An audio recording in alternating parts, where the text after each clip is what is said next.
여러분들 주님의 이름으로 사랑하고 축복합니다.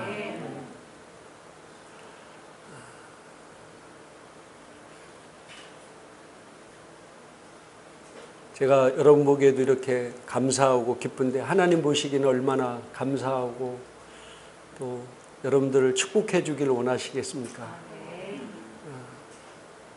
우리 말씀 안에 있으면 우리는 반드시 더 잘 될 수밖에 없습니다. 우리 참석한 우리 성도님들과 또 전 세계에서 이 방송을 보시는 모든 분들에게 하나님의 놀라운 은혜와 축복이 함께 할 것입니다. 지난주 말씀이 생각나시나요? 생각이 안 나시면은 저희 교회 홈페이지에 말씀 영상 올려 있으니까 잘 참고할 수 있도록 해주시고요. 영적인 분별력을 가지고 있는 사람, 영적 분별력 있는 사람이 돼야 되겠다. 우리 그리스도인들은 영적인 존재이기 때문에 영적인 뭐가 있어야 돼요? 분별력이 있어야 돼요. 뭐 영적 분별력이 없이 살면 어떠냐?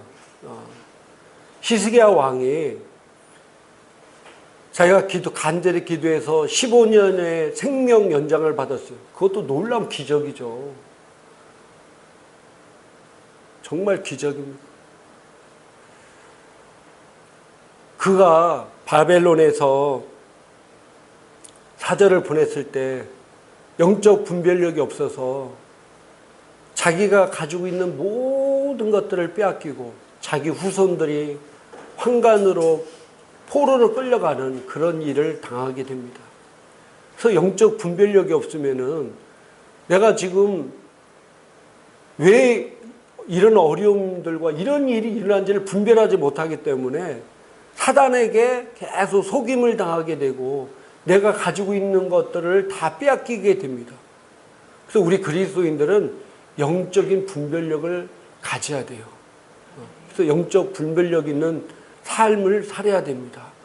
그래서 이런 일이 일어날 때 왜 이런 일이 일어날까? 이런 것들을 정확하게 분별해서 승리하여서 하나님께 주신 놀라운 축복을 누리며 사는 성도가 되기를 주님의 이름으로 축복합니다. 지금 코로나 때문에 많은 것들이 드러나고 있습니다.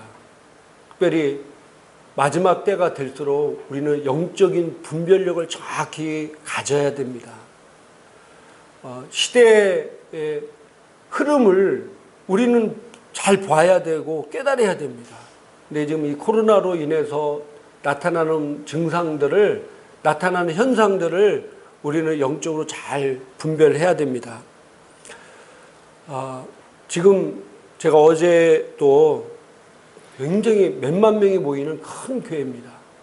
근데 그분과 통화하면서 코로나가 이제 장기전으로 오니까 교회 성도들이 엄청나게 줄어들고 있다는 거예요.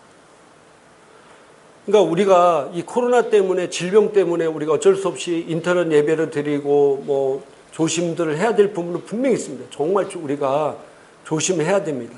근데 그분이 얘기하는데 많은 교인들이 뭐 거기도 이제 교회에 오픈돼서 예배를 드리기도 하고 인터넷으로 예배 드리는데 자기가 보기에는 절반도 채 안 되게 인터넷 예배도 안 드린다는 거예요. 예배를 안 드리려고 그래요. 이게 뭐냐면은 점점 성도들이 교회를 떠난다는 거예요. 그럼 그 사람들이 다른 교회를 가느냐? 아닙니다. 이건 그 교회만의 문제가 아닙니다. 제가 주변에 목사님들 이렇게 통화하고 알고 하면은요, 그런 성도들이 최소한 교회 30% 정도 성도들이 교회를 떠나는 자체가 아니라 신앙생활을 안 해버리는 거예요. 그래서 왜 그럴까? 저는 이런 코로나라는 질병 때문에 사람들이 생명의 위협이 있기 때문에 또 경제적으로 여러 가지 어렵기 때문에 더 하나님 앞에 나오고 하나님 앞에 무릎 꿇을 줄 생각했어요. 근데 의외의 결과가 뭐냐면은 사람들이 이번 계기를 통해서 교회를 신앙생활을 안 해버리고 있다는 거예요. 교회에 나오는 것보다도 세상에서 어디 놀러 다니고 여행 다니는 게 더 좋다는 것을 맛을 보기 시작했어요. 그래서 교회를 안 나오는 경우가 너무 많아졌다는 거예요.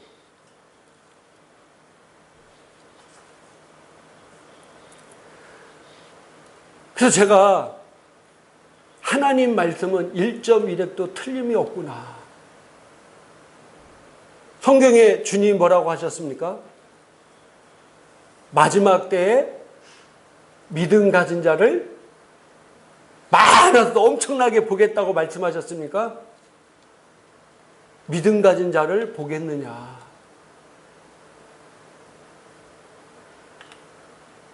마지막 때가 될수록 믿음 가진 자를 보겠느냐.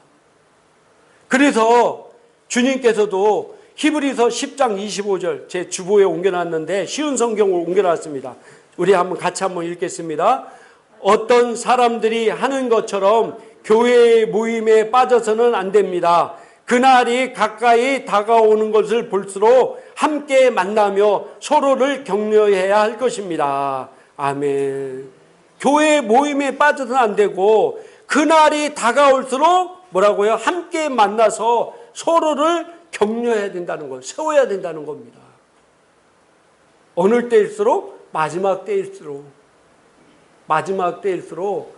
왜냐하면 자꾸 세상의 풍조와 또 세상에 많은 어려움들이 이보다 더 많은 어려움과 핍박이 오기 때문에 이럴 때일수록 모임에 빠져서는 안 되고 또 만나서 서로를 격려해야 된다는 겁니다. 제가 코로나가 사실 시작의 일부분입니다. 주님께서 마지막 때 어떤 일이 일어나겠습니까? 했을 때 많은 기근과 질병과 역경과 또 많은 환난과 핍박이 오겠다. 이것이 온 후에 내가 오겠다고 말씀하셨기 때문에 이 질병, 이 코로나 이런 게 시작인 것입니다. 그런데도 벌써 각 교회마다 30% 이상이 떠나버렸어요. 이건 사실 핍박이라도 할 수 없는 건데. 그래서 저는 그런 걸 보면서 누가복음 3장 17절 제가 쉬운 성경으로 옮겨놨는데 이 말씀이 생각났습니다. 누가복음 3장 17절 같이 한번 읽겠습니다. 타작 마당을 깨끗게 하고 알곡을 곳간에 저장하기 위해 그분은 손에 키를 드셨다. 쭉정이는 꺼지지 않은 불에 태워버릴 것이다. 아멘. 알곡과 쭉정이를 나눈다는 겁니다. 농사 지으신 분들은 잘 알죠. 벼에 알곡과 쭉정이가 같이 붙어있기 때문에 잘 구분이 안 돼요. 그러나 이제 타작 마당에서 타작할 때 그때는 알곡과 쭉정이가 분리된다는 사실이에요. 어려움과 환난과 핍박이 올 때 알곡과 쭉정이가 나눠진다는 거예요. 그때 분리된다는 겁니다.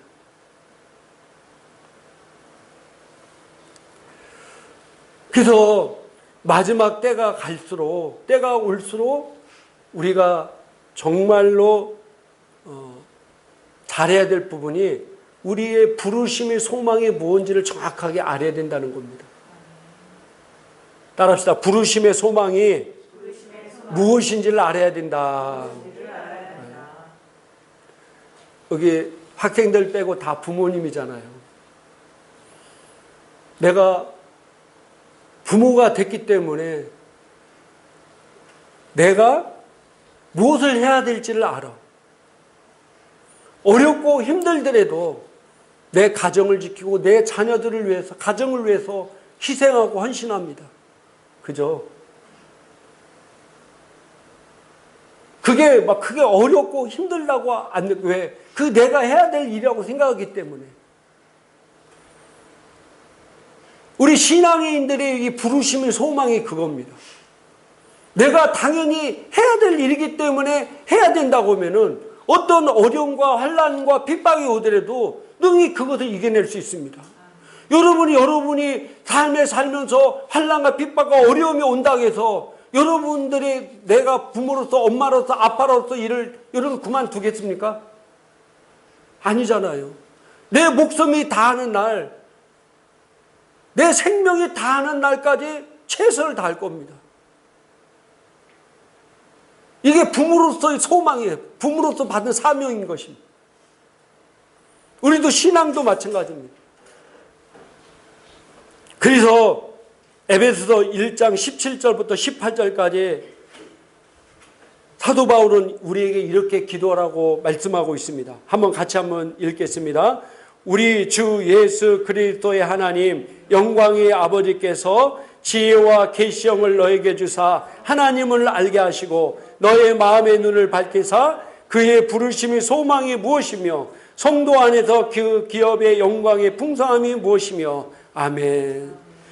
우리 주 예수 그리스도 하나님 영광의 아버지께서 지혜와 계시형을 너에게 주사 하나님을 알게 하시고 그의 부르심의 소망이 무엇이며 그 소망이 무엇인지를 정확하게 알기를 원한다는 겁니다. 여러분 하나님 앞에 여러분을 왜 부르셨는지를 정확히 알아야 돼요.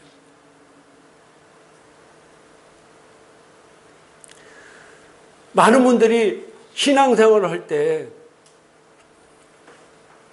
하나님과 나의 관계를 우선순위로 합니다. 물론 내가 하나님과의 관계가 바로 서야 모든 일을 할 수 있죠. 그것으로 신앙생활 끝인 줄 아는 사람들이 있어요. 그게 아닙니다. 나와 하나님 관계가 끝이라고 하면은 내가 구원받았으면 천국에 가지 왜 하나님께서 우리를 이 땅에 남겼겠습니까? 어떤 분들은 하나님과 나의 관계가 그것만이 최고라고 생각하는 분들이 있어요. 그래서 옛날에는 그래서 어떻게 했습니까? 수도사 생활했어. 수도사 생활. 세상의 모든 걸 다 끊어버리고 수도원 같은 데 가서 평생 동안 거기 살다가 그러고 하늘나라를 갔어요. 물론 그 나름대로 위대한 일을 했고 사명을 가졌겠죠. 근데 하나님이 원하는 평범한 우리 그리스도인들의 신앙의 삶은 그게 아닙니다.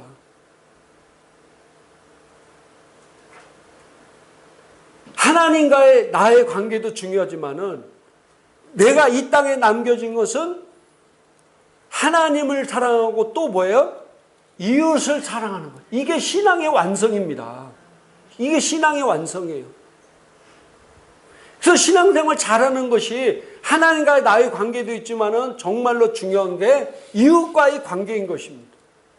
우리의 부르심의 소망이 그것인 것입니다. 인터넷에서 나 혼자만 예배드리고 은혜 받고 그걸로 끝나면은 50% 신앙생활 하는 거예요. 내가 은혜 받았으면 그 은혜를 뭐 해야 돼요? 나눠야 되는 거예요. 전해야 돼요. 이게 바른 신앙생활인 것입니다. 그래서 우리 부르심의 소망이 정확하게 뭔지를 알아야 돼요.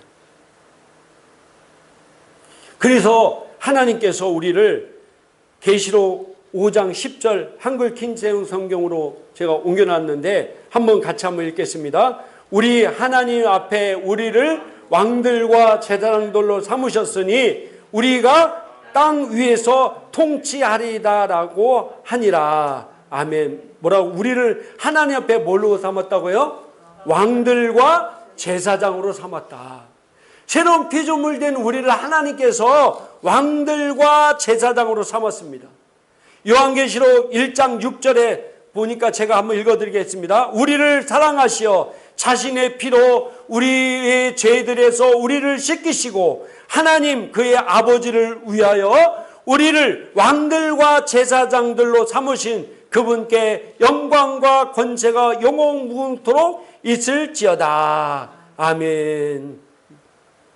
베드로전서 2장 9절 세 번역으로 옮겨놨는데 같이 한번 읽겠습니다. 그러나 여러분은 택하심을 받은 족속이요 왕과 같은 제사장들이요 거룩한 민족이요 하나님의 소유가 된 백성입니다. 그래서 여러분을 어두움에서 불러내어 자기의 놀라운 빛 가운데로 인도하신 분의 업적을 여러분이 선포하는 것입니다. 아멘. 우리를 왕들과 제사장으로 삼아서 우리가 하나님의 백성이요 하나님의 소유가 된 것, 그리고 또 우리를 빛 가운데로 불러낼 분의 업적을 선포하는 것이 바로 우리의 일이다라고 말씀하고 있습니다. 우리를 왕들과 제사장으로 불렀다는 거예요. 구약시대의 제사장은 무슨 일을 했습니까? 구약시대 제사장은 무슨 일을 했어요? 하나님의 일을 책임졌습니다. 하나님의 성막의 모든 기병과 물건들 이런 것들을 다 청소하고 정리하고 구입하고 세우고 옮기고 모든 것들을 누가 다 했어요? 제사장이 했습니다. 또 이스라엘 백성들의 죄 문제를 또 와서 다 해결하게 했어요. 이게 제사장들의 일이었습니다.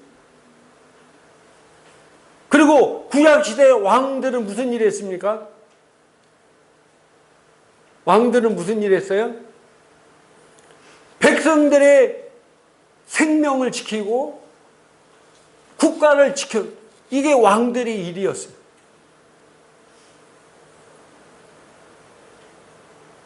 이 왕과 제사장의 일을 잘 해야 됐어요. 못하면 하나님이 놀라운 징계를 받았어요. 엘리 제사장과 그 아들들은 제사장 일을 못했기 때문에 결국 어떻게 했습니까? 그 가문이 저주를 받았어요.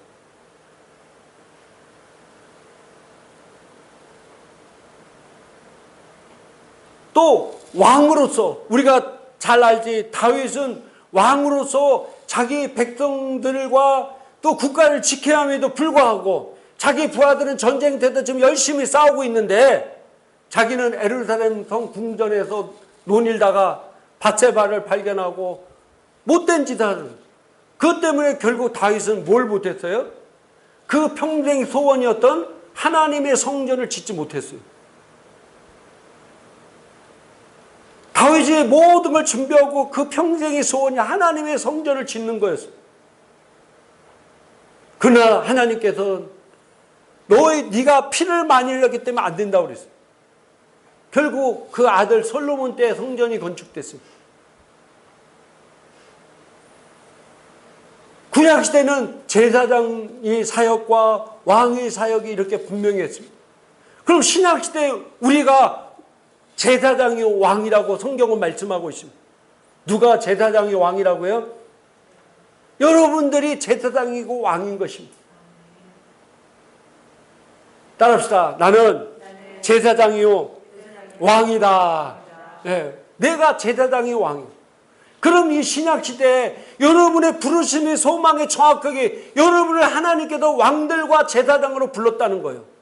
그럼 이 부르심의 소망, 내가 하나님께서 나를 왕들과 제사장으로 불렀구나. 이 부르심의 소망을 정확하게 알고 살아야 되는 것입니다. 그래야 어떤 일이 오더라도 그걸 능히 이길 수가 있어요. 이 부르심의 소망이 뭔지를 모르기 때문에 조금만 핍박이 오고 어려움이 오고 세상 어떤 풍조 문화가 그 사람들을 휩쓸어 가버리는 것입니다. 내 분명히 사명이 내가 무언지를 안다면은 어떤 어려움과 환난과 핍박이 오더라도 능히 그걸 이겨낼 수 있습니다.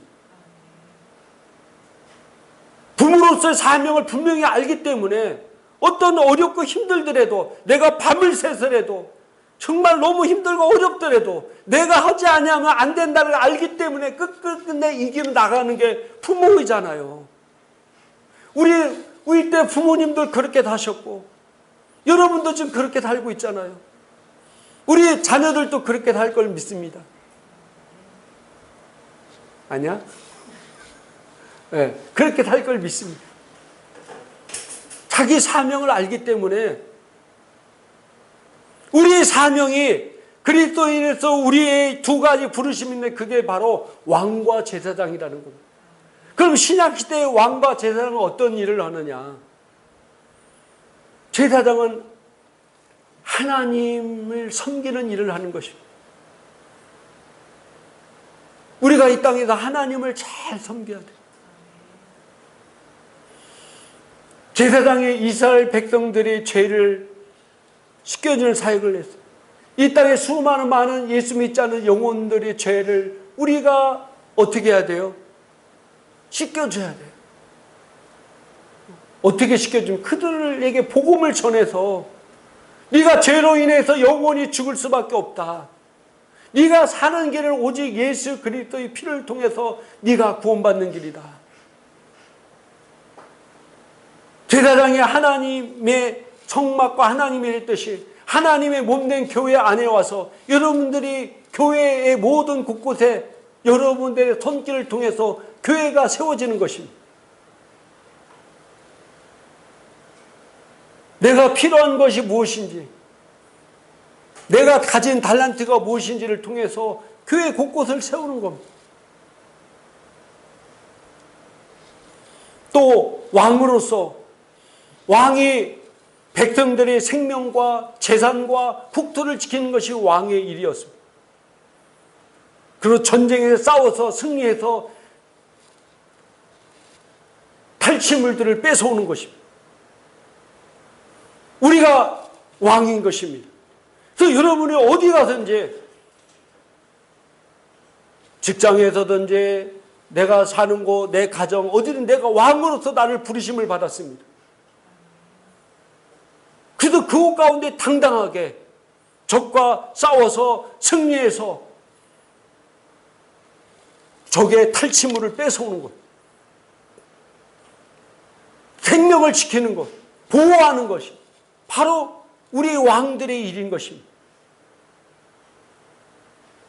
내 백성이 지금 죽어가고 있는데 방치하는 것이 크게 잘못된 왕의 태도인 것입니다. 우리 가정에 내가 왕으로서 우리 자녀들을 지켜야 돼. 우리 자녀들 한 사람 한 사람을 내가 지켜야 돼. 왜? 왕으로서 책임이 나에게 있기 때문에. 직장에 나가서도 사단과의 영적인 전투가 있을 수 있습니다. 그 가운데도 당연히 승리해서, 그래서 여러분이 어느 직장에 있든지 그 직장 안에 하나님의 임재가 거하게 만들어야 돼. 직장 안에서 믿지 않는 수많은 사람들이 나를 통해서 하나님의 살아계심을 선포하도록 만들어야 되는 것입니다. 여러분을 그런 부르심의 소망을 갖고 여러분 불렀습니다. 어떤 사람은 교회 다니는 게 부끄러워서 교회 다닌다고 일절 얘기 안 하고 다니는 사람들도 있어요. 그 왕으로서의 잘못된 태도인 것입니다.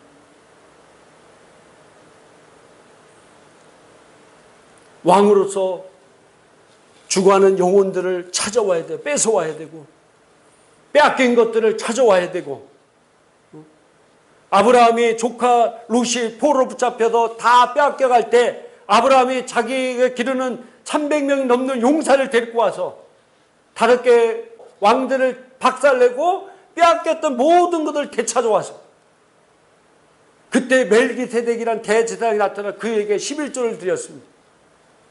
우리는 그런 삶을 살아야 되는 것입니다.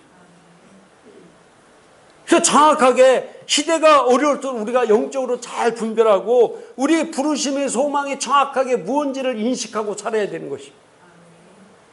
그래야 어떤 핍박과 환난과 어떤 여러 환경적으로 어려움이 오더라도 우리가 능히 이길 수 있다는 사실입니다. 우리 행복한 교회 성도님들, 오늘 방송을 듣는 분들은 여러분의 부르심 소망이 무엇인지를 정확하게 인식해서 그것을 취해서 능히 하나님께 영광 돌리는 성도가 되기를 주님의 이름으로 축복합니다. 우리 기도하겠습니다.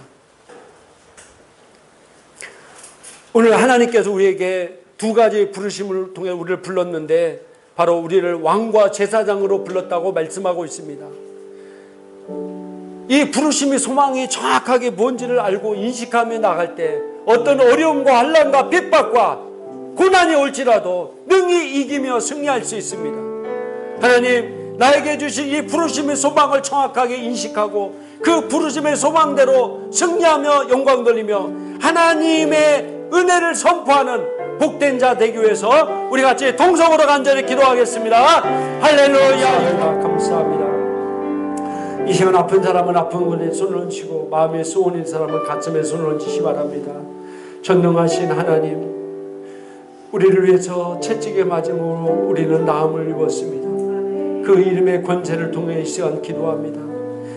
내가 예수 그리스도 이름으로 명하느니 성도의 몸속에 있는 각양같이 더러운 저주받은 질병은 내가 예수 그리스도 이름으로 저주하고 명하느니 묶임받고 떠나갈지어다. 떠나갈지어다. 두통도 저주받고 떠나갈지어다. 치통도 저주받고 떠나갈지어다. 우울한 생각도 내가 예수 이름으로 저주하고 명하느니 떠나갈지어다. 피곤도 저주받고 떠나갈지어다. 피는 깨끗해질지어다. 뼈와 관절과 인대는 정상적으로 회복이 될지어다. 몸속에 있는 모든 더러운 나쁜 세포는 저주받고 떠나갈지어다. 오장육부는 정상적으로 기능해서 소화하는 모든 기관들이 잘 될지어다. 잘 될지어다. 여성과의 모든 더러운 저주받는 질병도 묶임받고 떠나갈지어다. 우울한 생각을 일으키며 부정적인 생각을 주는 이 악한 생각도 저주받고 떠나갈지어다. 사회에서 사람과의 만남 가운데에서 자꾸 분쟁을 일으키는 이 악한 원수마귀 사탄아, 내가 예수의 이름으로 저주하며 명하노니 우리 성도의 모든 삶 가운데서 저주받고 떠나갈지어다. 떠나갈지어다. 할렐루야. 아버지 감사합니다. 이 시간 하나님의 놀라운 평안이 우리 성도님들 머리부터 발끝까지 충만히 임할지어다. 그 가정에도 임할지어다. 분쟁을 일으키는 악한 것들은 내가 예수 이름으로 저주하며 하노니 가정 가운데 저주받고 떠나갈지어다. 떠나갈지어다. 할렐루야. 아버지 감사합니다. 우리를 통해 영광 받으시고 우리에게 놀라운 왕과 제사장으로서의 부르심을 주신 주님께 감사합니다. 예수님 이름으로 축복하고 기도드려 싸움나이다. 아멘.